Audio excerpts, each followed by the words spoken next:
Let's have a conversation about boundaries. Brannon, it's good to see you today. Good to see you, Tyler. You had quite the weekend. Yeah, it was an interesting weekend. It was great. I mean, you were holding the baby in group last week. Like, People are gonna get so sick of my poor grandchild. here's the thing. Like, you on our dad's side were the first grandchild, and so it was like, everyone just loved Tyler. Tyler's the greatest. Blah blah. By the time I came around, I was like the third. It's like, oh yeah, I was like, oh, what's that kid's name? Oh what? yeah, Oh, they have another one. yeah, like oh wait, yeah, is that a boy or girl? Like I don't know. But when the first one comes, the first grandbaby is just like, oh my God. Not to minimize, it's a big deal. It's awesome. There's nothing bigger than having a baby, especially a grandchild. But yeah, you know what? When you have like your fifth grandchild, I'm gonna celebrate it. I'm gonna Yeah. come up and be like, hey, yes, like hold this baby. I love this baby. When my fourth daughter has her first baby, it'll be like the 13th grandchild. Like, That's yeah, that's when you're gonna be like, I'm traveling out there. I'm gonna come see her. Like, yeah. Like what number? That's number 11. Like I'm there. I am there. yeah. Yeah, yeah, for sure. My heart goes out to those forgotten children. you can you can relate. Yeah, I can relate. My heart Yeah. goes out. So I'm there for you, children. The future I grandchildren that love, don't I get love, all the extra I attention. love the children. Yes. Like our grandparents, by the time, really, by the time any of us started rolling around, we were like number in the 20s somewhere. And it's like, oh, yeah, they're like, yeah, we're going to go do some other church service and other stuff. We Oh, don't. On the Harris side, they're like, wait, what was your name? What, whose child are you from? Like and that's okay. That's all Yeah. right. That's not how it is right now though, man. It was All right. I got to go out there this weekend and it was awesome. I can't tell you how like you just have to experience it to have that. It's like a massive shift goes on in your heart when you get your hands on that grandchild for the first time and realize a whole bunch of different things about life that didn't seem important are, and things that seemed important really aren't anymore. Right. And Right. yeah, it was really cool. It was a great weekend. Yeah. That's awesome, Tyler. Um, well, I'll talk about your grandbaby for as much as you want. I'm good with it. So, but look, let's talk about one of my other favorite topics, which is boundaries. Um, I just wanted to have a really open dialogue with you, Tyler, about boundaries and just kind of free flow it a little bit. We don't have a ton planned, but I want to have a discussion. I want to dive into it. I think that boundaries are quite often completely misunderstood, and like when we say one thing, we're meaning another, but it's heard as something else, and so I just want to just have this conversation to at least, and maybe we're different, maybe we're the same, Tyler, but really flush out what are boundaries, what are healthy boundaries. Yeah, we get I think one of the blessings of not having a caller for this hour today, which by the way, if you'd like to be a caller, we would love to have you, therapybrothers.org. We would love to have you come on and talk about your own boundaries instead of Brandon and I talking about it. One of the blessings is that we get this question all the time. We get boundaries questions all the time, and we kind of hit it in the episodes a bit. Once in a while, I'll do a specific, topic on it like we're going to do today, but it's overdue. We haven't done one in a while. So, yeah, we're going to jump into talking all things boundaries today and really trying to flesh out what makes effective boundaries, what they are, and also what they are not. Right, right. So let's start there a little bit. Let me throw some things past you, and maybe we can use these examples as we get into this, to see what a boundary actually is.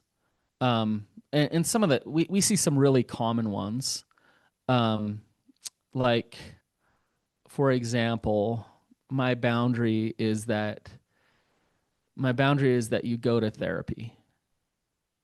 Is that a boundary? Is that a healthy boundary? No. Right. I agree. But why? I'm going to get you in trouble here. I just tried to throw it back in your court for a second. So, so yeah, I didn't let you. I had a boundary. yeah,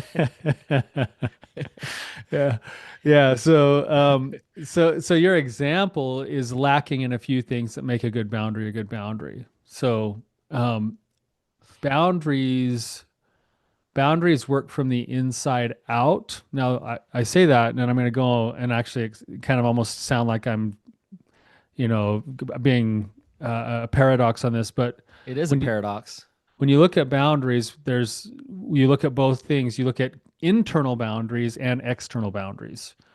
So internal boundaries are things that I'm looking at inside myself and holding myself to certain kinds of standards, values, boundaries in terms of wanting to be congruent with the way that I'm living, right? External boundaries are born from some of the same internal places, which would be my values, and but they have an impact on the people around me based off of what I'm going to do around those values. So, with your example, the reason it's not a very healthy boundary is that ultimately you don't have control over whether or not I go to therapy, Right. right? Right. And you're and I don't know what your reasons are for saying that, but I'm guessing that you're saying that because you want to feel like in control, or you want to feel safe, or you want to feel something. But you need to spell out what you are actually looking for and then make sure that your boundary is reinforcing the thing you're looking for. Yeah.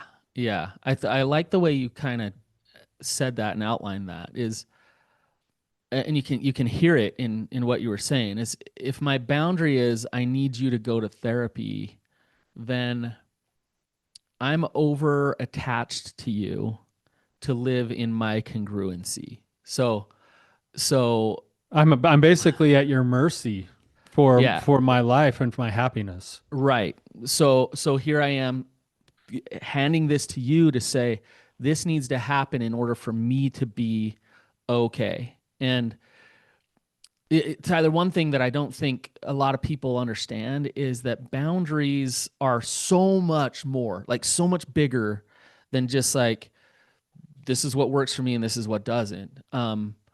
It's living. It's about integrity. It's about living in your integrity. It's about authenticity.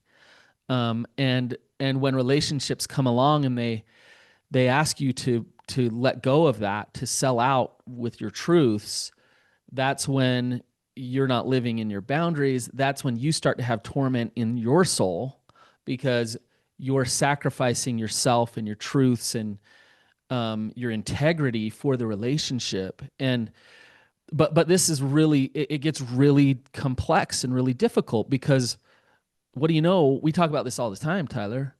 Relationships are very important to us. And so it puts us in this dilemma quite a bit, especially when you're dealing with uh, family and friends who struggle with addiction and things like that, where it's like, okay, I'm trying to salvage this relationship, but I also know that it's taking my integrity away. What do I do here?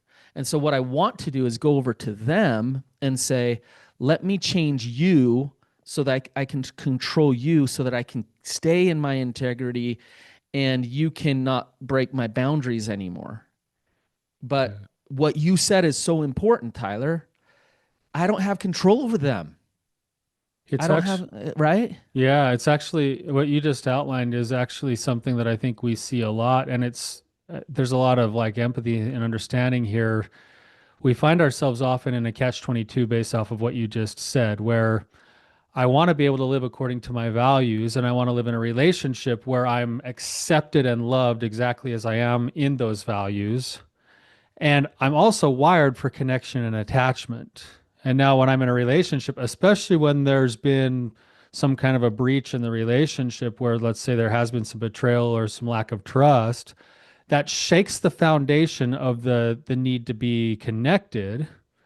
And what we often do without knowing it is we sacrifice our values for the sake of connection. And we do that a little bit at a time until all of a sudden we have this internal problem in ourselves going like either I resent the other person because I feel like they're making me not live my values, or I'm resenting myself, or I'm feeling less confident in myself, or I lose my sense of self. And what I've done is I've slowly paid the price of my values and my identity for trying to keep the connection. And most people will default to that Yeah. without even knowing that they're doing it. And so what boundaries are is they become something more than just this like hammer that you use in a relationship. I like what you said, and there's some words that we should attach to boundaries when people are thinking about this. You said some of them. Boundaries are not, and they're not power and control, but that's the place we go to when the attachment has been strained. Right. So Right. now we're trying to use a relationship based on power and control, trying to get connection, and that rarely works. It usually yields a lot of tiredness, a lot of exhaustion, and a lot of resentment. Boundaries are based from a place of like truth and stepping into your power. Like you're grounded, you're centered, you know who you are, and so you hold firm to your integrity, and it can be scary, but it feels empowering. That's the opposite of I'm in a lot of fear, and so I need to control you in order for me not to be in fear anymore. That's not acting in your truth. That's acting from a place of survival and in your fear. And what you just said is true, Tyler. When the foundation of relationship has been damaged, the knee jerk reaction is to operate in those ways. And a lot of times, what happens is right when somebody is in a relationship that's been damaged by betrayal, by addiction, whatever, they go to therapy and they're told you need boundaries. And then the boundaries that they're taught or shown is all about stepping further into that fear cycle, um, which exacerbates the problem even more. Um, and it's just not boundaries. Those aren't boundaries. Um, they do need boundaries. That's true. They need actual healthy boundaries. Right. And we say this on our show fairly often. Most people can get behind what a boundary is in terms of setting up protective forces for myself. Right. Like it's like setting up the boundaries, the wall, the perimeter around your home base. Sure. Right. What most people have a harder time understanding is that in doing that, what you're doing is you're spelling out who I am. And that is also an invitation to the right people who want to live the same values to enter into that same space with you. Right. Yeah. So it's as much an invitation as it is a wall. It's actually, it can be both. Healthy boundaries destroy toxic relationships. It's one of my favorite quotes. And I think one of your favorite quotes is healthy boundaries invite connection. That's right. When I'm showing up with healthy boundaries, when I'm showing up authentic, I'm vulnerable, and those people that love me and see me and know me will want to attach, but those people that don't want to love me will there will be boundaries there, and it will affect our relationships in those ways. um so yeah, boundaries change relationships, and I believe for the better, because you're actually operating from a place where you can create connection as a result of those healthy boundaries. That's right.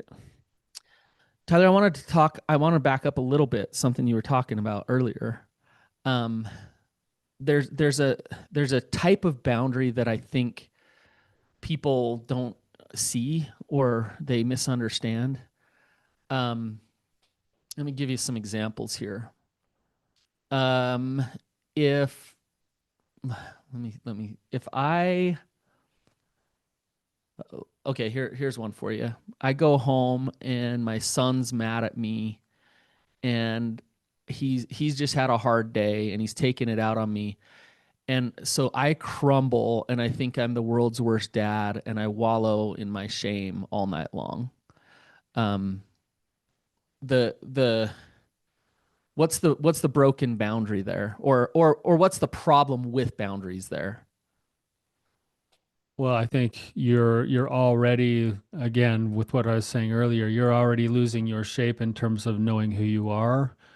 And now you're living a story of shame, which then leads you into a place of whatever you did. You disappeared and weren't actually engaged in your son's life, or maybe you overperformed and like went and tried to make the peace with him. You're not my dad anymore. And you're like, oh, like I better hurry and scramble and make him my dad again. Or here's an example, Brannon, of the same principle that just happened to us a couple of weeks ago. All right. We got a review that was like a negative review, which by the way, we love you guys' reviews. So thank you. Um, but we got I even like the negative ones, but please don't send them. We but I like to hear them. I mean, yeah. yeah. Yeah. So actually I'm actually gonna read this and then talk about boundaries. I promise I'll land my plane. All right. Okay. Okay. I'll give you a So moment okay. You here. can give me a short leash if you need to, but Okay. I really like Brandon and Patrick as individuals and enjoyed meeting with them on the Rising Sun You didn't retreat. even get your name right. I think it's just I have two first names. That happens all the I time. know it Yeah. does. Okay. Happens to us all the time. Um, but one of the main challenges I have with the podcast is it is almost exclusively focused on married couples.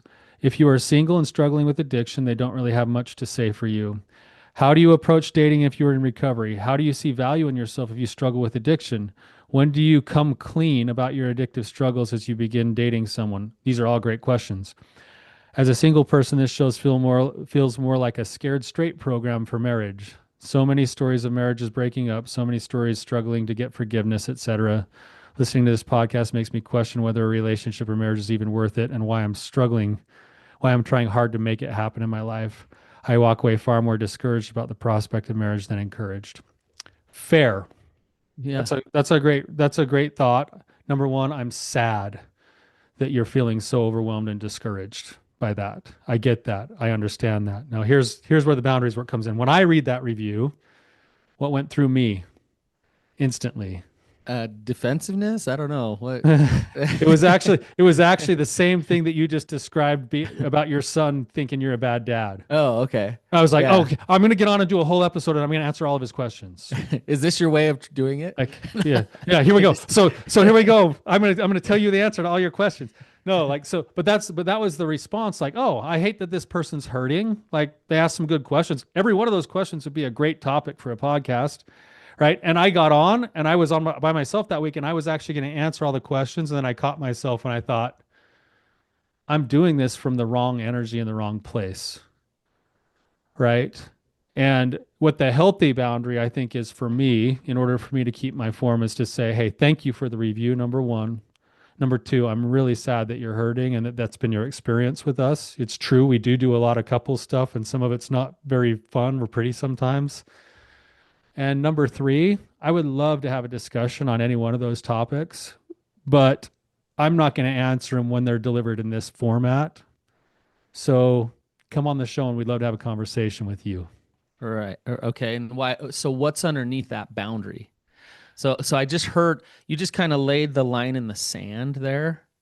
So what's the principle, I guess, Yeah, underneath that? so there you go. Good. So now we're building off of what boundaries should be, right? They should be Right. based off of values and principles, right? Right. I don't want to reward what I perceive as unhealthy behavior by a passive aggressive asking of questions through a negative review. That's Okay. that would what do you so value here? so What are you protecting? I value respectful communication. I value healthy conflict management. I Right. value a real conversation with a real person. And I don't want to reinforce someone staying in victim mode by going and actually answering all of those questions when it came through the way that it did.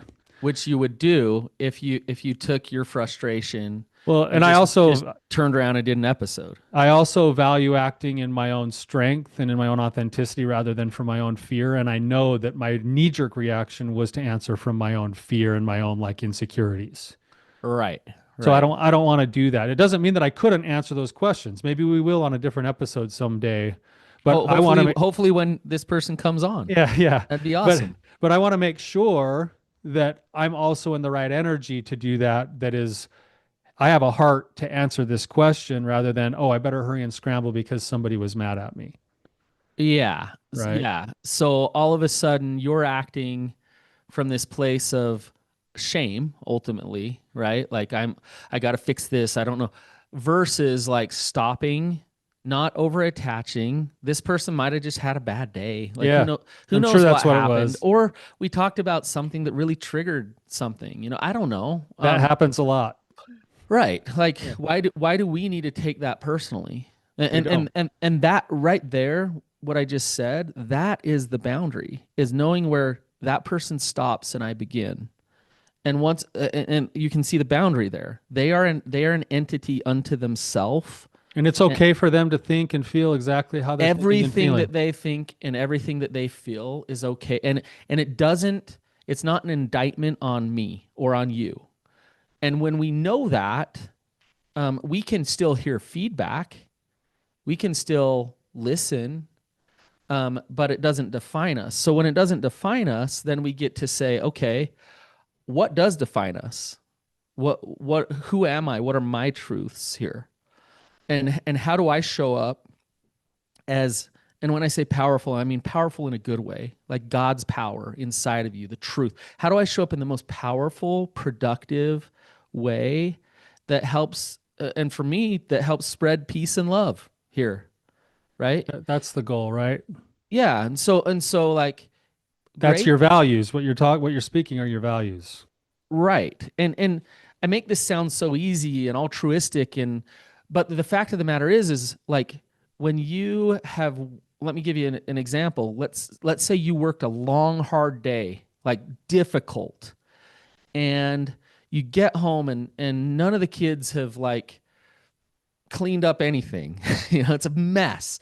And your wife's mad at you about something, and like all of this stuff, and you walk in there and you're exhausted, and you're supposed to hold true to form. You're supposed to sit in your integrity, not take things personally. And let's say there's a background of all kinds of like frustration or whatever, and you're supposed to stay firm, right? It can be really, really difficult in those moments where you cave and you turn around and you act in ways like you don't want to. You act in your anger, or you shut down, or you give the power to the relationship because you just don't have it to give, right? So Everything you just described would be examples of me crossing my own boundaries for myself. okay, explain that. Well, because every one of those things that you just described is outside of my value system. So I'm human. We all do this sometimes. I go home and yell at the kids occasionally. Unfortunately, I don't like to. Um, but that's against my value system. So Yes, when I act yes. against my value system, I'm actually crossing my own boundaries. Right. Tyler, we read the book Extreme Ownership, and I actually really liked that book. But it's that principle, right? Like I can go home and I can walk into that house that's just a total like shiz show, whatever, and and I can back up and say, okay, it's my responsibility to step up and live in my integrity and in my values. It doesn't matter what storm is going on here. I don't want to yell at my kids. I don't want to have the energy of disdain toward people. I don't want to be a jerk. I don't, like so I'm going to be boundaried and I'm going to show up the best way I possibly can. Right. That's right. And that's based off of the person that when I look in the mirror, that's who I want to be. Right. When I'm looking at setting a boundary, the very first thing I have to ask is when I go to bed tonight and I look myself in the mirror, can I sleep on a clear conscience? Right. And if Right. the answer to that is yes, then you're probably at least in the beginning places of where your boundaries would be most effective. Now, Right. where another place where this gets tricky for people, and this is really, really difficult, is that we don't live in a black and white crisp world like that. There's a lot of middle ground and gray area. And in boundaries work, the same thing is true, where in an effort to try to protect one or two or three values on one direction, I feel like I'm sacrificing other values that are also important to me, They compete all the right? time. I value fidelity in marriage. I value hanging in there for the long run. I also value honesty and safety. Now my partner's betraying me. I need to figure out how to protect the need for honesty and safety while also honoring the fact that I really value like staying for the long haul and Hmm. giving it my best shot, right? That's where people come into conflict, is trying to figure out, how do I merge what feel like conflicting values into a set of boundaries that I can live with, and like what I see in the mirror when I go to bed at night. And what you're describing, Tyler, is that's the refiner's fire. Like that's where you really get to figure out who you are and know yourself. And in those moments, like I don't think it's necessarily like the most important thing to know exactly what your truth is. I think the most important thing is to know how to get to your truth. Is to know how in those moments to stop, to pause, to connect to God, to understand yourself and then act accordingly. Because in all those moments they are nuanced. There's gray area. There's right. And so like if I, for example, Tyler, if I'm talking to one person, I might show up a certain way because of who they are versus if I'm talking to another person and I'm authentic with both of them, but I'm just responding to the situation with them, right? Not it's not that I'm not authentic. It's just that I'm reading the room and being honest about what's going on with that interaction with that person. That's right. And being, I think part of what you're talking about, Brandon, this is why we talk so much about building a lifestyle that includes regular mindfulness, is becoming conscious of the choices that I'm making rather than just being reactive or a victim to circumstance. So if I spell out and I go, you know what, man, I'm being cheated on almost weekly. My partner's not getting any better, but we've got 4 kids. My partner's a great parent. I'm going to probably be emotionally disconnected because I can't engage with someone who's going to keep betraying my trust that way. But I also value staying in a marriage for the long haul, and I also value our kids being able to have that relationship. I'm going to choose that consciously, and that's still going to come with an immense amount of pain, but at least it's a choice. Right. I'm still now owning my decisions to do what I choose to do with all of the consequences that come with it. And that makes us like, by owning the choice itself and being conscious of what we're signing up for, in a weird way, we suffer less. And that's why outlining what are the values here that are, why am I so torn up about this and why do I feel so stuck? It's probably because there's two sets of values that have me feeling stuck, because I feel like if I go one way I'm betraying another set. But if I'm conscious, I'm like, all right, this is everything that's in play. My self-respect is going to be really, it's going to be really difficult to keep my self-respect if I do this, this, and this. But I think in this situation I value X, Y, and Z more. Or like, Exactly. DBT spells it out really simply. They say that we interact with people for 3 reasons, 3 primary reasons. One is to just get what we want. Two is to maintain our sense of self and keep our self-respect. And three is to try to build connection. And in any situation, one of those three will likely rise to the top above the other two, even though they might all be important. So if I go into the car dealership, I just want to get a good deal and get what I want. I might use some of the other connection pieces and self-respect pieces to get that, but that's the primary thing. Whereas when I go home tonight, what I'm really wanting is just some deep intimacy and connection with my wife, and a good discussion. I'm probably going to put connection above maybe the other two, even though those will still be important. But I need to know what I'm choosing and why. Well, I think in the society that we live in, what naturally is taught is that relationship is the most important thing, And so our self-respect and our objectives get thrown out quite easily. And like there's an epidemic of resentment in the world that we live in, and a lack of authenticity. And like right now, Tyler, you talk about this interpersonal situation. I'm in one right now, and it's complex. It's tricky. Um, and what's interesting is you say one of them rises to the top. Well, this relationship's an important relationship. I see this person a lot. I'm connected to this person in many different ways, and but the objective is rising to the top here. And In your so current situation. in my current situation with this person, the objective is I know it. I want the objective to not be at the top because it's easier to sell out and keep the peace in the relationship. But there's no way around it. Like I can't deny that I need to do what I need to do in order for this objective to get met. And I know it's going to affect that relationship. Um, and that's hard. I think we a lot of times get put in these situations and it's like, well, what do I say? Or how do I actually tell them no? How do I actually, right? But it's important. If you can't be the person who can say no, or you can't be the person to say, I need this, then that the other people in your life, they don't know you. Yeah. They don't trust you. You're not honest. And if you're Yeah. not healthily boundaried, you're not showing up honest. Yeah, it comes back to what you said before, that the best boundaries, they allow room for people to enter into each other's space, but the best relationships are where everyone involved knows where I end and you begin, and we each accept that in one another.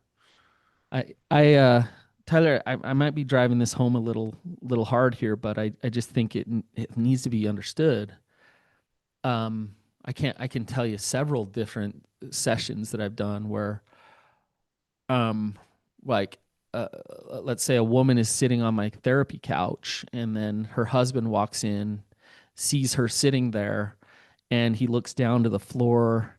You can just feel his shame and his fear around the relationship and the situation to sit there in the therapy office, and nothing has been said. Nothing. We're not discussing anything, and I'm already picking up on poor boundaries in that relationship, and it's an energetic thing. And in It's that case, it sounds like the poor boundaries are based off of an energy of shame and fear rather than an energy of authenticity. it's a this example is he looks at her as his god, where he gets all of his self-worth, and so he doesn't know where he stops and she begins. He over attaches and consumes her, and for that reason he's scared of her. And can you see the broken boundaries here? This codependent attachment that they have going on, um, creates all kinds of problems from it. But the lack of boundary is simply both of them knowing I'm okay unto myself. I love myself. I trust myself. I know who I am. Therefore, I can look you in the eye. I can be honest with you. Um, I can be authentic in our relationship. Um, so you can see how the shame corrodes underneath, creates that over attachment or that codependency, creates the resentment, creates the all the problems. Yeah, shame corrodes a sense of self, and the values and the sense of self start to go, and then that leads to either more shame or more resentment and less connection, which is what we're trying to go for in the first place in most of our I know, relationships. isn't that crazy? How we shoot Yeah. ourselves in the foot. It's weird. It's so weird how we're so scared of being rejected that we betray who we are to try to be accepted, and then people don't want to be with us because we're not authentic. I know, it's crazy. Instead of just letting us ourselves work really hard on being okay with knowing ourselves really well and inviting the right people in this world to find us and be in our space with us. And that is not being unloving and not being like connected to others' feelings, but it's that space where I'm connected to your feelings and I care about you, but I'm also honest and I know who I am. Yeah. And I can even acknowledge that who I am and the way I'm showing up in the world does have an impact on you. Right. Right. And I can be sensitive to that. I can understand that. Like I know that I'm not for everybody. Like it's just the truth, I right? don't know. Your poems go out to a wide Yeah. audience. Yeah. Hey, the poems land on a wide Yeah, I audience, mean, and I have I've surveyed the audience. It's something like 40% love it. only 40%. That's a lot. That's a That's lot. that's not nearly enough. I need more approval than that. So but it's funny though, Brandon, because like that's something that has been the case. I think we watch it with our clients over and over again, and this is what's hard is that's why it's called recovery. In a lot of ways, we're recovering the truth of who we already were. And then the world came in and our life experiences and other people told us that we were somebody that we Yeah. actually weren't. Yeah. And then we tried to peg hole ourselves into that instead of just accepting the truth of who we were and letting it's that whole like, you know, um, greatest showman, this is me song, right? Mm-hmm. Like, hey, this Mm-hmm. is this is me. And I probably will. The beautiful thing about that is that it sifts people out really quickly. Like you'll get rid of the people who you're not supposed to connect to really quickly, but you'll also invite the right people in really quickly too. Yep. So Yep. This is I could talk boundaries all day, Tyler. I think that when you grasp this, when you get it, that's when you're really stepping into real recovery. And so I love talking about it. Um, I tried to hit it earlier. We did get a comment here while we were live that just says if you don't have boundaries, how can you cross them? That's I don't know if that's a statement or a question, but yeah, I don't know what that means. but it's true. I mean, we all cross our boundaries from time to time because we're human beings. Yeah. So key takeaways for I think our conversation today is the work of radical self-acceptance and complete honesty and authenticity is actually right in line with good boundaries work. Yep. And understanding who you are and what your values are, and then showing up inside of those values, inside of your life and your relationships, make the bones of good boundaries. Then the last thing that I would say that we didn't quite get to as much is the follow through on a boundary is my choice of what I'll do when my values are either upheld or walked over. Yep. So Yep. I'm the one who's choosing to do or not do something instead of dictating what everyone else has to do or what the Yeah. world has to do. You want to see good boundaries? Study Martin Luther King, Gandhi, and Jesus. Right. Yeah. So they got it figured out. So, all right, Tyler, that was fun. If this was helpful, please share it. We could use a few good reviews to counteract some of the negative ones. So don't be shy to go leave us a review. We would It's we would really love to have you come on the show too, honestly. Therapybrothers.org. Bring any question you want. Brandon, I would love to have a conversation with you.